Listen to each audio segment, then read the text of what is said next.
Une question que je reçois souvent, c'est comment je peux faire pour partir mes boutures dans l'eau? Et ma réponse est toujours la même, je suis désolée, je ne peux pas vous aider, je ne l'ai jamais fait.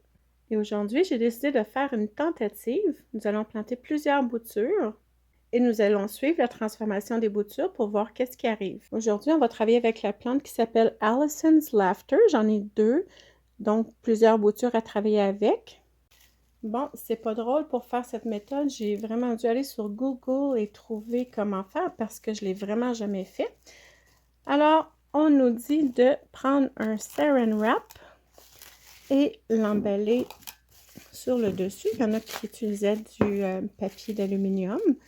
Et puis, on perce des trous dans le plastique et les tiges vont passer par les trous. Et j'ai pris de l'avance. J'ai fait une autre petite concoction avec un petit couvert avec des trous. J'ai décidé on va en planter ici dans ce contenant ici, dans celui-là et aussi dans le terreau. Le temps va avancer et on va pouvoir comparer lesquelles des méthodes fonctionnent le mieux, le plus rapidement, etc.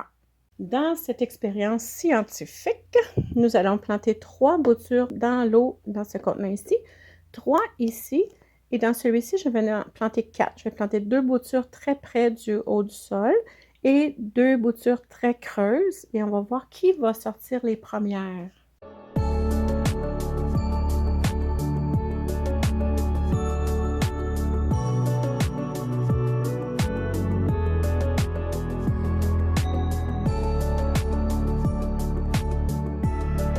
Alors, pour faire le test, je vais suivre les instructions qu'on nous a données sur Internet.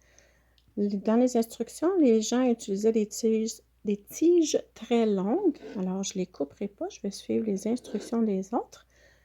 Et je vais faire l'autre ici. Même chose, je vais juste simplement insérer les boutures. Ici, on a un petit problème de... Ça ne tient pas, hein, mais je vais essayer de trouver quelque chose pour les faire tenir. Ça, en tout cas, pour l'instant, c'est correct. Et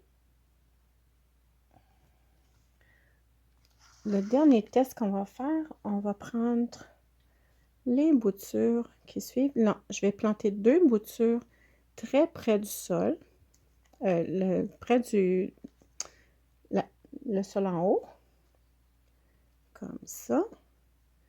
Et les 2 autres boutures, c'est toutes similaires en grandeur, je vais les rentrer beaucoup plus creux, comme ça. On va voir, je suis toujours en train de vous dire de les planter près de la ligne du sol. Et on va faire le test qui va sortir en premier. Alors, celle-là est vraiment plantée droite. Les autres sont plantées couchées comme ça. Alors, et voici. Alors, on a les 3. Je vais penser à quelque chose pour régler ce petit problème-là. Je vais revenir dans pas long. OK, j'ai trouvé quelque chose. Habituellement, je suis assez débrouillarde. C'est un petit peu à bric-à-brac, mon affaire, mais en tout cas, ça a fonctionné. J'ai mis un petit morceau de tape, de ruban adhésif, à l'arrière de la bouture. C'est pas collé sur la bouture, mais la bouture est accolée dessus et regardez, ça fonctionne. Alors, je vais faire celle-là. Des fois, il faut travailler à bric-à-brac. Mais c'est le résultat qui compte. Je pense que c'est comme ça que ça devrait être. Et puis, je vous reviens dans pas long. Je vais faire les autres. Les autres aussi sont... eux sont couchés.